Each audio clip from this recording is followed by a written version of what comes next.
கிறிஸ்துவின் 4 வித தன்மைகளை எடுத்துரைப்பதே 4 சுவிசேஷ புத்தகங்களின் நோக்கம். ஒரே இடத்தில் வரிசையாக ஒரு வாழ்க்கை சரிதம் குறித்து 4 புத்தகங்கள் ஏன்?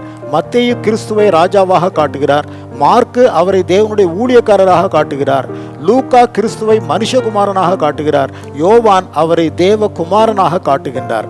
இதை விளக்குகின்ற வேதாகமத்தின் 4 பிரதான பகுதிகள் உண்டு. ஒன்று, உன்னத பாட்டின் புஸ்தகத்தில் 5ஆம் அதிகாரம் 10 முதல் 16 வரை உள்ள வசனங்கள் கிறிஸ்து உலகத்தில் வந்த மனுஷகுமாரன் என்னும் நிலையை விளக்குகிறது.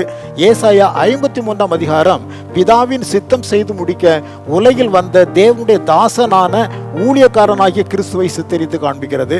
வெளிப்படுத்தின விசேஷம் 1:12 முதல் 20 வரை கிறிஸ்துவை வரவிருக்கும் ராஜாதி ராஜாவாக காட்டுகிறது.